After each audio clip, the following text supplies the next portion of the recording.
اور آپ بھی رب سے میرے لیے مغفرت طلب کیجئے. اس کے راوی کہتے ہیں فندا، پس ہم نے ایک آواز سنی. کہاں سے سنی؟ من قبر ہی، رسول اللہ کی قبر سے آواز سنی کہ اللہ کے نبی نے ارشاد فرمایا قد غفر لکا، جا تجھے بخش دیا گیا ہے.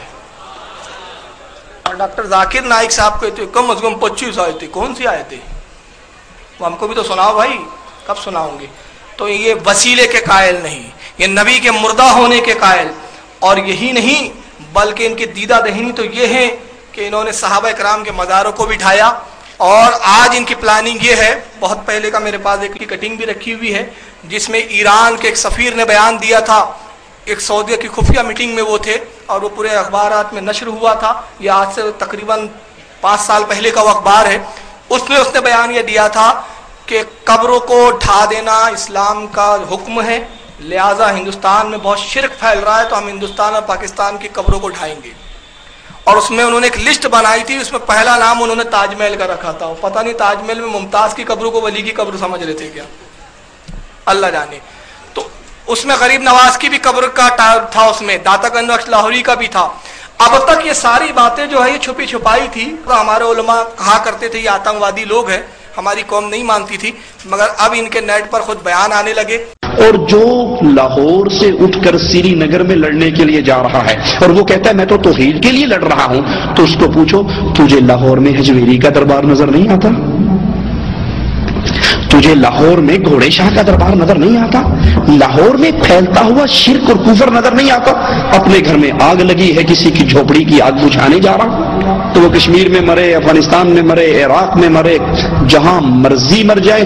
یا علی مدد کہنے والا مرے گا تو سیدھا جہنم میں، یا علی مدد کہنے والا مرے گا تو سیدھا جہنم میں. غریب نواز کا بندہ مرے گا تو جہنم میں.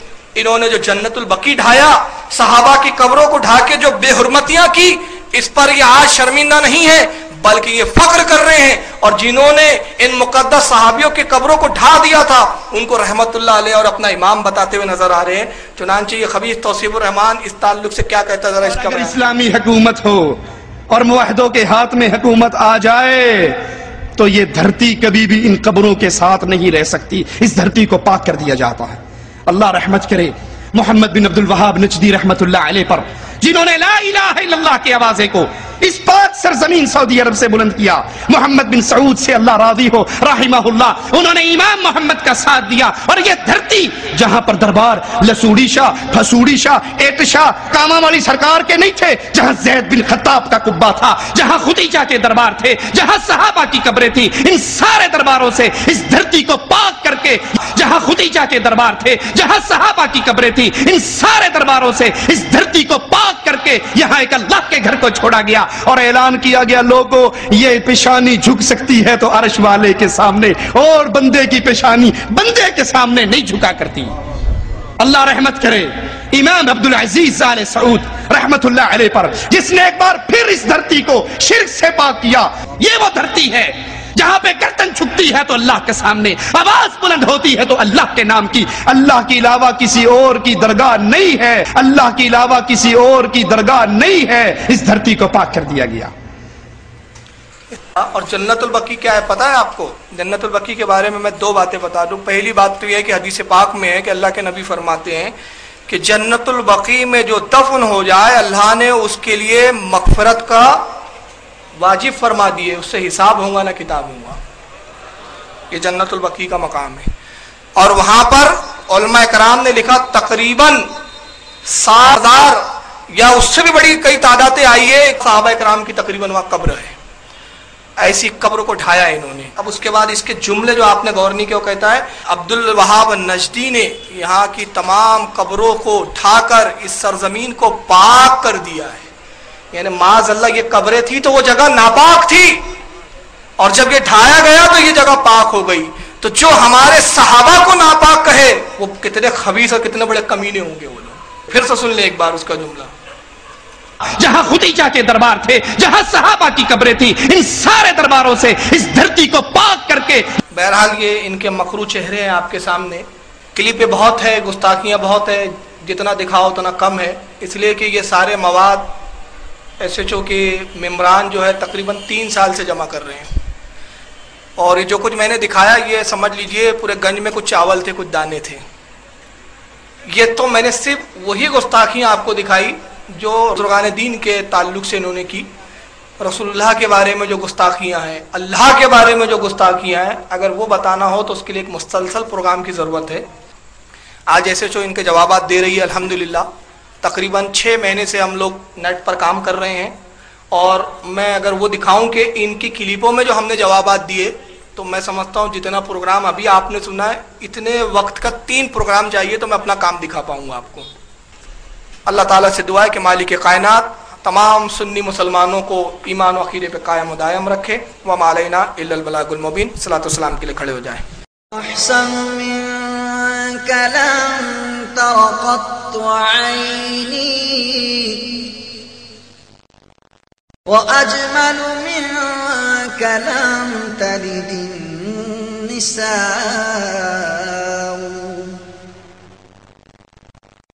خلقت مبرأ من كل عيب كأنك قد خلقت كما تشاء